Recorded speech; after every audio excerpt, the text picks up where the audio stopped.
mbere nanone ngira ngo witwaga ntabwo yari Jado yitwaga n'undi manager I think we yanasigaye aba Uganda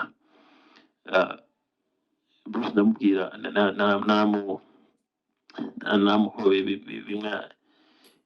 bimwe jya avuga namukanze namuhoye ndamubwira bro I love you, I love your talent, and I think you pretty soon going to be the face of the game. You have the potential to be one of the face of the game.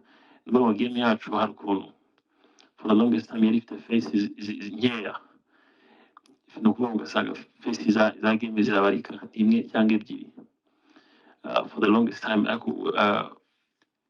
Maligwana Bruce, you like I predicted, predicting. I'm sorry, not predicting the. Of course, never really Bruce once who actually joined my face again. Urukumva ndibuka ko nimubwiye ndamubwira ngo bro ufite inkoni iryo jambo nari mubwiye muri governor ufite inkoni ntago nakubwira aya magambo ntagukunda ndamubwira bro ufite inkoni just go and do crazy things bro muri governor muri club ya governor I say these words to him. These are the same words none of the rundi muri Rwanda Day pretty much amagambo ajya gusa nkayo ndamubwira bro reka ibi byose bya hirya no hino bye ku njye nawe bye kugira ikintu bituhungabanyaho. Let's be in one spirit. Nkuko nabivuze haruguru dushobora kudasangira cyangwa se ngo duhurire mu birori bitandukanye cyangwa se turi abantu bahamagarana every day ariko dufite spirit imwe tu dufite dusenyera umugozi umwe tu. It's very, very important that we think that way. So, guys, I'm not here actually. Ndakubona abantu iyo maze kuvuga hari amayelema amwe namwe yihutira kuvuga ati Ben abashaka kwigira mwiza.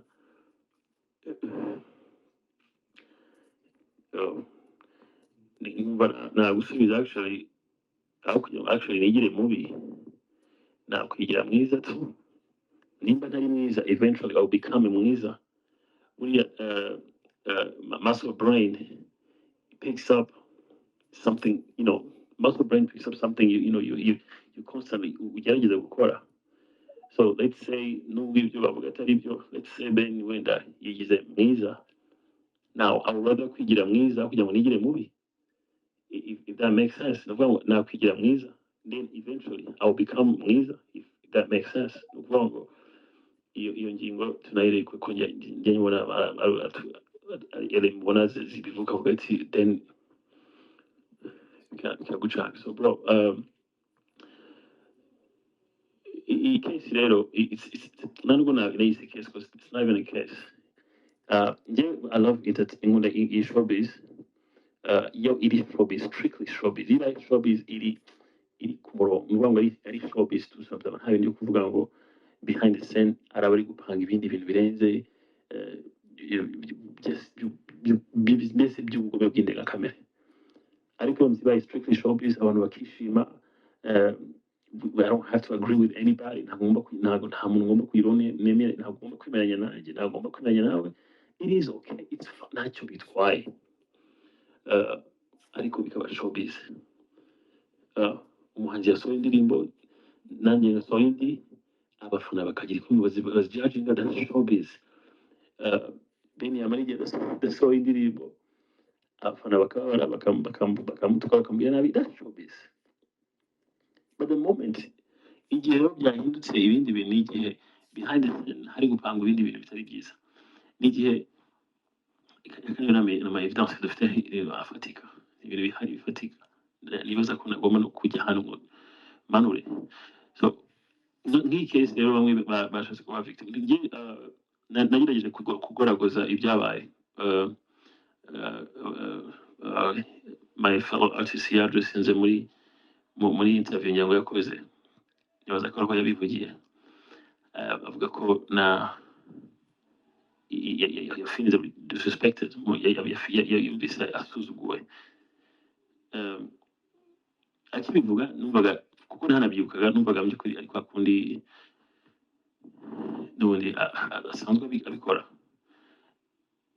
biza no gushimangirwa na Medbit abisubiramo ko Medbit abisubiyemo cyangwa se actually sinjye nanabona abisubiramo ni ikinyamakuru cyanditse ko cyavuga na Medbit nawe ashimangira ko koko ibyo yavuze ariko byagenze so niho navuye mvuga ni I think nshobora kuba nara disrespecting umuntu ntabizi. This is the only time iki nicyo gihe cyonyine navuyeyo ndavuga ni ngiye gusaba imbabazi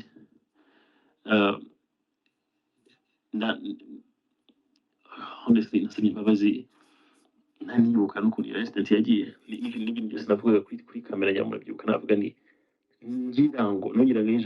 nongeraga ijambo rivuga ngo nibwira ko bishobora kuba byaragenze gutya nkanibwira ko impamvu yatumye abibona gutya nuko byagenze gutya na gutya. Ikindi cya kabiri nk'ama-elema ashaka kurira ku kuba naravuze ngo yabibonye gutyo kuko nari gukora iki ngiki biratangaje cyane kuko nta muntu usaba imbabazi ntagaragaze n'impamvu yamuteye icyo kintu as bad as it might sound ntabwo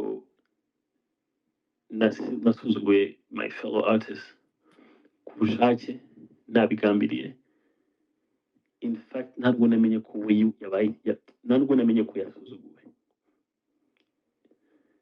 ndetse namusaba imbabazi ejo bundi nazikuye ku mutima mu ndiba indani ndavuga ni I'm so sorry in fact numvise ejo bundi hari abari gutwistinga amagambo you know ari umuntu watwisinze amagambo ati navuze ibi no ntabwo ari byiza gutwistinga icyo umuntu atavuze nabajije kamera nareba straight kugira ngo ariyo ngaragaza ko imbabazi ndi gusaba ziri baturuka muri deepest part of my like umutima ndani umutima indani umva bibabaje kuba icyo kintu gishobora kuba cyahinduka actually negative like how in the world gusaba imbabazi bihinduka negative like I've never sinigeze menya ko gusaba imbabazi byahinduka ikintu ki negative by the way ni ku bantu bamwe na bamwe nubwo nabyitira abanyarwanda ko abanyarwanda ni innocent ni ukuvuga ko bamwe na bamwe ugasanga bashaka ko kiba ikintu ki negative njyewe nasabye imbabazi ntekereza ku byabaye ufite ndamutse ngize imana nakwibuka neza neza incident ukuntu yagiye ikurikirana ariko ndanavuze igishobora kuba cyarabaye nuko byagenze gutya na gutya ariko ndabisaba imbabazi ntabwo ndi kubivuga kugira ngo ndefande izo mbabazi nako ndefande ibyo nakoze ndi gusaba imbabazi bivuye ku mutima ariko nakugaragariza igishobora kuba cyarabaye muri yagiye ikurikirana ariko ndanavuze igishobora kuba cyarabaye nuko byagenze gutya na gutya ariko ndabisaba imbabazi ntabwo ndi kubivuga kugira ngo ndefande izo mbabazi nako ndefande ibyo nakoze ndi gusaba imbabazi bivuye ku mutima ariko nakugaragariza igishobora kuba cyarabaye muri uwo mwanya ndetse ntinze kuri point gatoya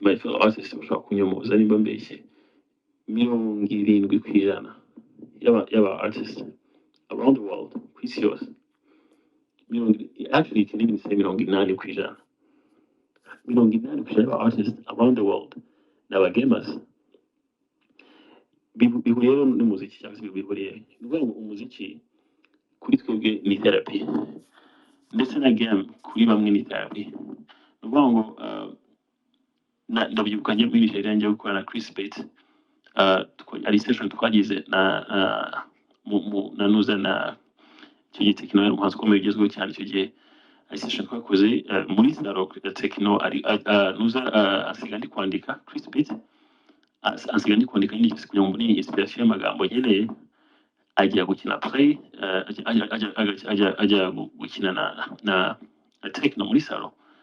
These are normal stuff ejo bundi ngira ngo muzi ifoto ya trendinze maybe last year ndi gukina na Element is one of the best producers of mu gihugu. Iyo foto ngira ngo ya trendinze ya I think bamwe bavuga ko Beni yagiye sinzi ngo mu nzu yindi ikora umuziki. Iyo foto ngira ngo murayizi, nuva muri industry ya entertainment at least 80% n'aba gamers. Ni ibintu bitari normal, ndakubwiza ukuri. So nshobora kuba narizeye ko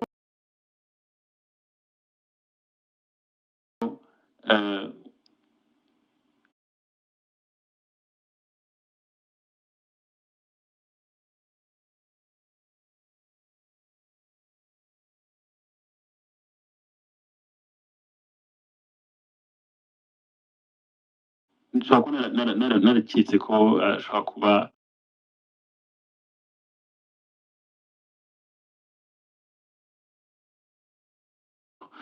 ngo muze dukore then mu by'ukuri ngo turanga. That's a makeup story. Nuvuga ngo iki ni igihimbano, nimba nta kindi gihimbano ngo kuba kisimbizi. Ariko ibyo mvuga byose ntabwo bikuraho ikosa ryabaye ryo gutuma we yarabaye yarafine. Ni ukuvuga at the end of the day ni feeling we yagize. At the end of the day ntabwo ari icyabaye, ntabwo ari uburyo bwiza bushoboka bw'igitangaza nabisobanuramo. At the end of the day ni feeling byamuhaye. Iyo feeling rero yongeye nsabira imbabazi kuko niba byaratumye feeling disrespected, niyo nasabira imbabazi. Igitangaje muri byose rero, impamvu nyine birangira binagaragara ko ari ibintu by'ukuri birimo guprenga victim, birimo ibintu biri aho ngaho. Nuko between icyo gihe n'uyu munsi, hagati y'icyo gihe n'uyu munsi habayemo indi proje yanjye nawe urumva, habayemo indi proje yanjye nawe I think wabibaza na Element, wabibaza na country record yose yari ihari. Iyo proje ngira ngo twari no kwita agachain. Iyo proje yabayeho. So umuntu niba yabaye disrespected ku rwego rukomeye cyane rumutuma ababara nk'uko bigaragara ko ababaye, ntiyari kuba yagaruka ngo tube twakora indi ndirimbo tu.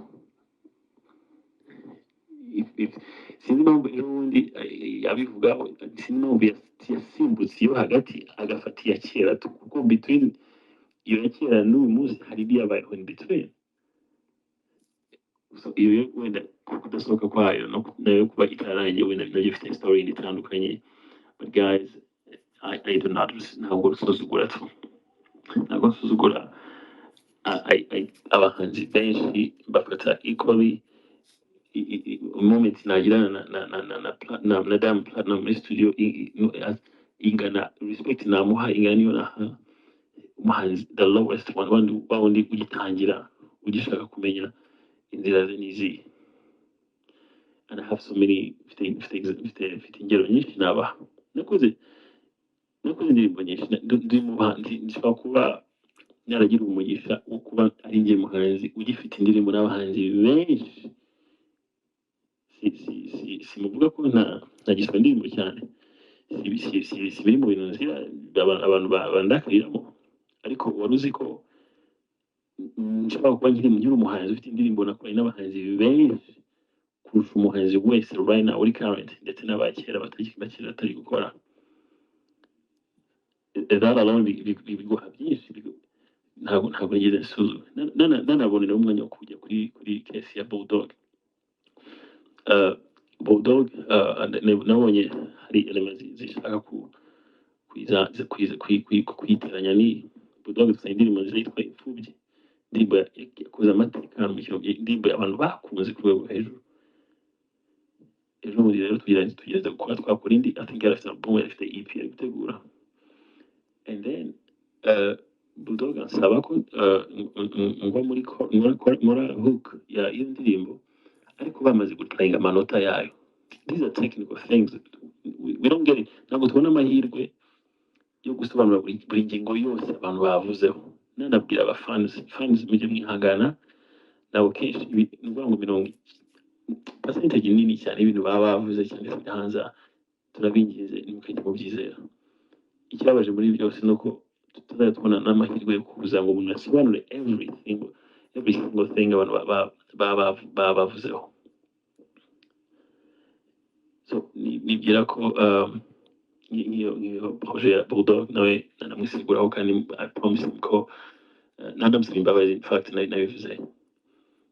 nabivuze kuri namwe twaravuganye in person ndetse na Bruce namuhamagaye umunsi ukurikirana n'uriya press nashatse imbere ya Bruce namuhamagara kuri telefone unfortunately ntabwo yanyitabye and I think ntabwo namurenganya ko ntabwo yari afite nimero yanjye wenda ariko I personally na dial his number ndamuhamagara kugira ngo ibyo navugiye kuri kamera noneho mbivuge in person mubwire ni I'm sorry I literally dialed his number ni ukuri kw'Imana so ni ibintu rero no kuri kese Bulldog namusaba imbabazi nabwiye Bulldog I think ikintu cyabayeho indirimbo twakoze deja nayisanze yamaze gukora verses ze ariko amanota yacu bacuranzemo numvaga yahinduka mbese bitewe n'imiririmbire nashaka kuririmba numva amanota yahinduka in fact ngenda namusabye ko twakora indirimbo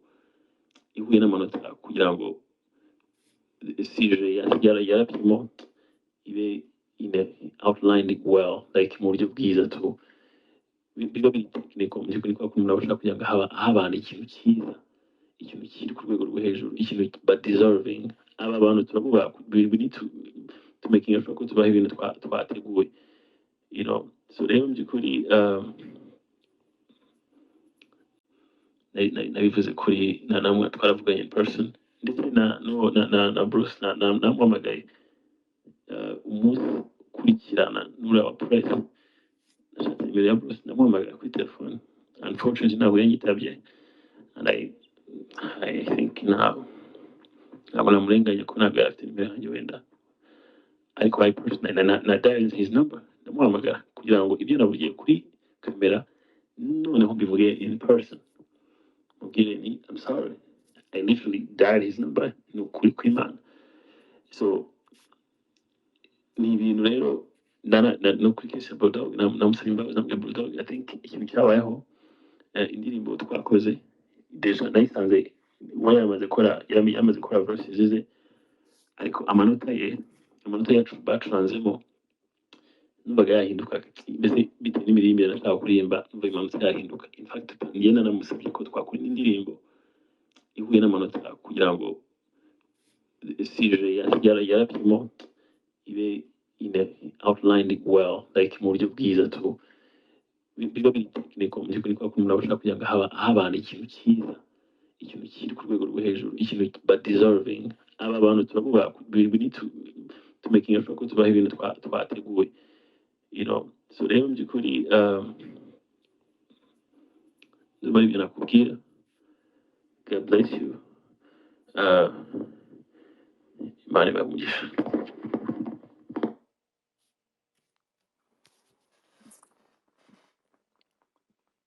ngayo nguko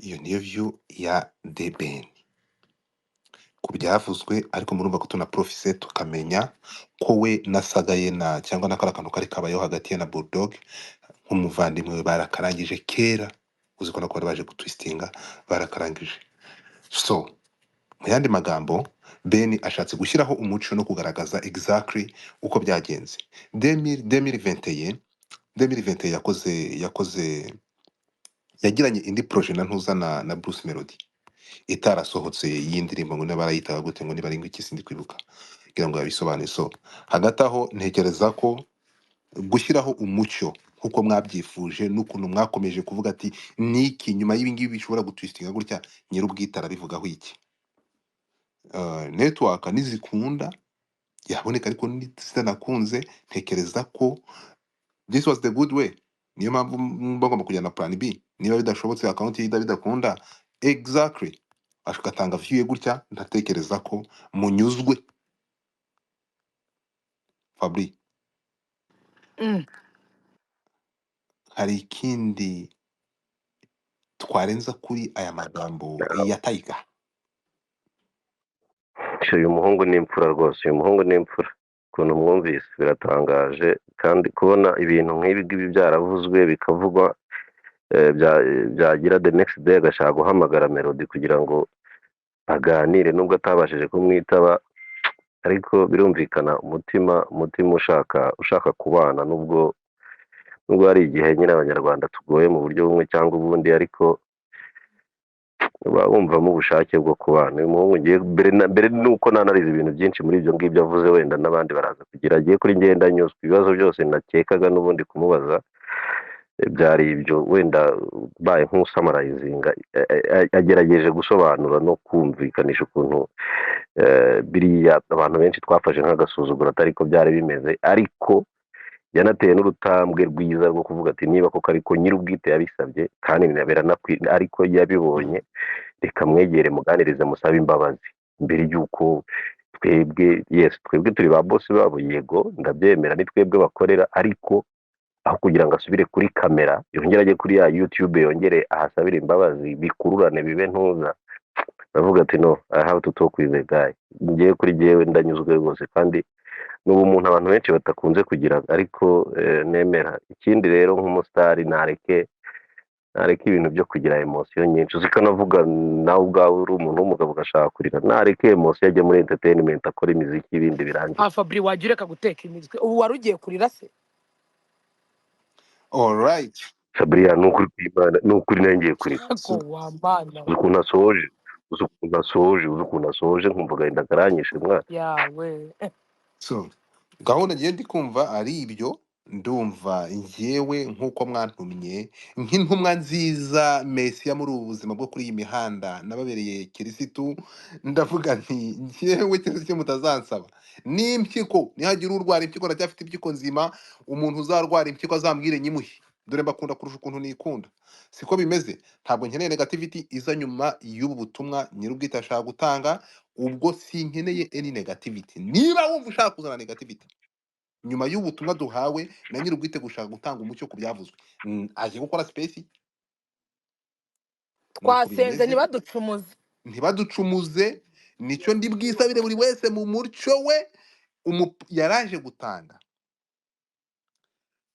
umucyo ku byavuzwe no kugira ngo avaneho uburyo abantu bafashe ibintu. Ntekereza ko mu bantu bashubijwe Brian wavuze, ngira ngo arabigusobanure nawe, ahantu wavuze kuri kamera wumvishe ko nawe ahageze, wumvishe ko nawe ahageze akahasobanura. Aravuze ati numvishe abantu bavuga ko kuri kamera nashatse nko gusuzugura, oya, naravuze kamera narebamo ntiyihe. Arabisobanuye Brian, ntabwo wabyumvishe, kandi abo ntekereza ko wari wahumvishe nabi, abashije kuhashyira oya nago njya ruvuga ngo numvishe nabi, ahubwo wenda kuba yaramuhamagaye ku munsi ukurikiraho kugira ngo asabe imbabazi, wenda ntiyitabwe, ubwo wenda ngira ngo niyo Melody akiza kuza kumwitaba, ntabwo nawe yari kongera gukora iriya interview. Ntekereza ko habeho miscommunication, uko niko bitekereza, ariko urumva niba yarabyutse mu gitondo nawe akagenda akamuhamagara, ariko urukumva ntekereza ko ntabwo umwe ntabwo afite nimero y'undi, ntekereza ko aricyo kibazo cyahabaye. Ariko reka mbabwire ukuri Brian, buriya tugiye ducana urumuri cyangwa tukakongeza umuriro wubaka, apana umuriro usenya, byadufasha. Ndavuga kuri twebwe, ngira ngo murumva ko the guy Ben yari afite yashaka gushyira kuvanaho icyo kintu cy'igihu n'icyo kintu gihora kiza kizunguruka, urumva, avuga ati reka noneho basi, noneho niba icyo kintu wasanga aya makimbirane amaze imyaka, niba ibintu bimaze imyaka n'iminsi biterwa n'iki kintu, umutima akaba yaracecetse, reka njye ku ruhande rwanjye ntanga umucyo mu ruhuru umutima, tubane mu mahoro. Sinzi turi kubyumvikana. Mu by'ukuri ntekereza ko ku ruhande rwanjye The Ben arakoze gufata uyu mwanya no gushyiraho umucyo. Urutanka Yego gufura uyu mwa furutanka Jiha igiye kugenda pfuye, ariko ndumiwe. Jiha uraho Jiha? Ntabwo DJ Brian yanywa furutanka wenyine, nimbura umuntu yikugura ndayikugurira furutanka iri no ni gute se bamugurira furutanka wonyine bayiguye? Nkeneye umuntu ugurira Jihad asigaye agenda yicaye, bamugurire furutanka dore bakora hamwe. nibagire ni ndetse njye igitekerezo wunguriye cyawe ariko sha wowe ko dufite ceceka gahunda umushinga w'ubukwe nanayishyura komeza jiha ijambo ni iryawe ofete yewe njyewe hari umuririmbyi niwe wigeze kuririmba ngo muramponda sinoga n'aha ngaha ntago ndi uramaze bunoge ugiye gukora space ndimuzi yawe ndakuzi ntitugeze uri ntashima uramaze ntuze guplayinga sima kunyororeza space ndakora imiziki ibindi birangiye ah Fabri wagira reka guteka imitwe ubu wari ugiye kurira se alright Sabriya nukuri kw'Imana nukuri nangiye kurira ko wambana uzi ukuntu asoje nkumva agahinda karanyishe mwana yawe so gahunda ngiye ndi kumva ari ibyo ndumva njyewe nk'uko mwantumye nk'intumwa nziza mesiya muri ubu buzima bwo kuri iyi mihanda nababereye kirisitu ndavuga nti njyewe kirisitu mutazansaba n'impyiko nihagira urwara impyiko ndacyafite impyiko nzima umuntu uzarwara impyiko azambwire nyimuhe dore mbakunda kurusha ukuntu nikunda siko bimeze ntabwo nkeneye negativity iza nyuma y'ubu butumwa nyir'ubwite ashaka gutanga ubwo sinkeneye any negativity niba wumva ushaka kuzana negativity nyuma y'ubutumwa duhawe na nyir'ubwite gushaka gutanga umucyo ku byavuzwe aje gukora space nuko twasenze bimeze ntibaducumuze ntibaducumuze nicyo ndi bwisabire buri wese mu mucyo we yaraje gutanga umucyo ku byavuzwe no kugira ngo avaneho uburyo abantu bafashe ibintu ntekereza ko mu bantu bashubijwe Brian wavuze ngira ngo arabigusobanurire nawe ahantu wavuze kuri kamera wumvishe ko nawe ahageze wumvishe ko nawe ahageze akahasobanura aravuze ati numvishe abantu bavuga ko kuri kamera nashatse nko gusuzugura oya naravuze kamera narebamo ntiyihe arabisobanuye Brian ntabwo wabyumvishe kandi nawe ntekereza ko wari wahumvishe nabi abashije kuhashyira oya ntago njya ruvuga ngo numvishe nabi ahubwo wenda kuba yaramuhamagaye ku munsi ukurikiraho kugira ngo asabe imbabazi wenda ntiyitabwe ubwo wenda agira ngo niyo melody akiza kuza kumwitaba ntabwo nawe yari kongera gukora iriya interview ntekereza ko habayeho miscommunication uko niko bitekereza ariko urumva niba yarabyutse mu gitondo nawe akagenda akamuhamagara ariko urukumva ntekereza ko ntabwo umwe ntabwo afite nimero y'undi ntekereza ko aricyo kibazo cyahabaye ariko reka mbabwire ukuri buriya tugiye ducana urumuri cyangwa tukakongeza umuriro wubaka apana umuriro usenya byadufasha ndavuga kuri twebwe ngira ngo murumva ko the guy Ben yari afite yashaka gushyira kuvanaho icyo kintu cy'igihu n'icyo kintu gihora kiza kizunguruka urumva avuga ati reka noneho basi noneho niba icyo kintu wasanga aya makimbirane amaze imyaka n'ibi bintu bimaze imyaka n'iminsi biterwa n'iki kintu umutima akaba yaracecetse reka njye ku ruhande rwanjye ntanga umucyo mu ruhuru umutima tubane mu mahoro sinzi turi kubyumvikana mu by'ukuri ntekereza ko ku ruhande rwanjye The Ben arakoze gufata uyu mwanya no gushyiraho umuco yego uyu mwa furutanka jiha yego ndapfuye ariko ndumiwe jiha uraho Jean ntabwo DJ Byari yanywa furutanka wenyine nimbura umuntu yikugura ndayikugurira furutanka iri no ni gute se bamugurira furutanka wonyine bayiguye nkeneye umuntu ugurira jihad asigaye agenda yicaye bamugurire furutanka dore bakora hamwe nibagire ni ndetse njye wunguriye ariko sha wowe ko dufite gahunda umushinga w'ubukwe nanayishyura komeza jiha ijambo ni iryawe ofete njyewe hari umuririmbyi niwe wigeze kuririmba ngo muramponda sinoga n'aha ngaha ntago uramaze ugiye gukora space yawe ndakuzi uri ntashima uramaze ntuze kunyororeza space one more time ntunyonorere iyi space twayisengera negativity zanyu ndazamaganye aha ndumva uniganye inkari reka ntabwo nkuniganye inkari reka Aratanga wabanje gusengera space kuvuga ngo ntunoga ngaho kankumbi gusengera space bisobanuye yuko ntaza gutanga igitekerezo reka hano turi mu mihanda kinenga ariko bitebye kandi uri ntashima Godfather sinari nkuzu ngo nta noga yashatse ahandi hanajya kunoge reka tumwumve ariko si uburenganzira bwe wowe wakiwerewere we waretse nkabanza nkibavugira ikibazo ivuga okay The Ben arakoze kuza gusobanura ibintu twese twibazaga uretse ko twese ariko twabyumvaga rwose, ariko twabanje kumenya ibi bintu byabaye mu wuhe mwaka. Ese kugerageza guhamagara kugira ngo yiyunge na mugenzi we byabaye ryari? Kuri iyi nshuro yagombaga kuza kubivugira muri social media. Ikindi, kamera avuga ngo arebe ntago azi kamera, n'abanyamakuru bameze nk'udushwiriri bari bamuhagaze imbere. reka nk'umuntu uretse gato atakumbwira ko atabizi ibi byo kuza guplayinga mva muri kumva cyangwa ni wowe n'ingifite ufite ikibazo ikibazo kumwumva jihad reka ngusubize aho ngaho ikindi Godifa nta bundi buryo nk'uko uriya mugabo yari yabahuje, nta bundi buryo yaba yaragerageje bwo kugira ngo bahure baganire bwageragejwe. niyo mpamvu reka nze gusubiza aho ngaho jihad ngusubiza aho ngaho uraza gusobanukirwa rega nawe erega ntabwo gahera azongera kuguhamagara byararangiye asigaye akoresha Nzeyimana. Reka manze gusobanurire kuri iki kintu wireba ko hari umuntu wahamagara. Reka ngusubize kuri iki kintu bitekerezo byanjye hari umuntu wabigura. Reka ngusubize bro njyewe ntabwo kuvugira hejuru ngusubize nyine wambaje kangusubize ukuntu njye mbyumva turi kuganira hano niba wabyumvishe neza wagura amarangamutima yanjye kuki uri kubanza nawe ugira menshi. Reka nze ngusubize manze wumve kuki wumva ko coach Byari yampamagara ariko ndabona ngo jawe ngo space ibe drama space respected twayisengeye ntabwo nshaka kugira ngo biza kuba kabisa. Ibyo kuyisengera ntabwo bikuraho kuza guplayinga smart hano Godfather ntabwo kuri ishuro twumvikana never. Ibi bintu byabaye ryari mureke kuza ngaho mute your mic uri ku mute nyine mute gusubiza no ndagusubiza uri kumvugiramo wakwangana kwa baje ngagusubiza wowe ndagusubiza ntabanje kukubaza ikindi kibazo ibya mbese nabishubije waratanga kubaza ibindi kuri umunyabwenge utuye muri Canada ugomba kubisubiza byose.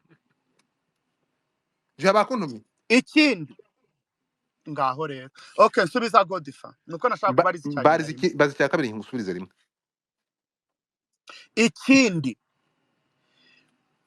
Bruce Melody na The Ben icyo gihe cyabayeho nimumara kudusubiza igihe icyo kibazo cyabaye nta kuntu nta wundi munsi bigeze bahura.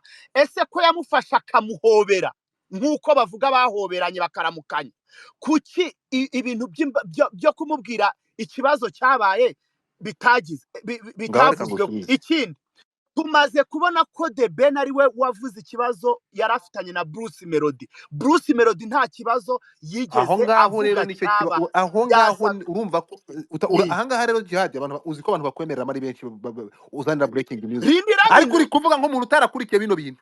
Reka ngusubize noneho yego reka ngusubize nyine reka ngusubize mbere yuko urumva ko aha ngaha wagendeye hejuru urumva ko utanakurikiranye kandi yabisobanuye. Tega amatwi ngusobanurire kandi je nicaye hano yatubwiye ibyo yasobanuriye. Reka ngusobanurire nyine umva ukuntu story iteye yabisobanuye neza. Sinzi impamvu urumva ko uri kubikora ubwende. Ni ukuvuga ngo bazi ntega amatwi nyumve. Ni ukuvuga ngo urumva ko nawe yavuze ngo ikibazo cyabaye manzi nyumve nyine ngaho ari wowe manzi nyumve ikibazo cyabaye 2018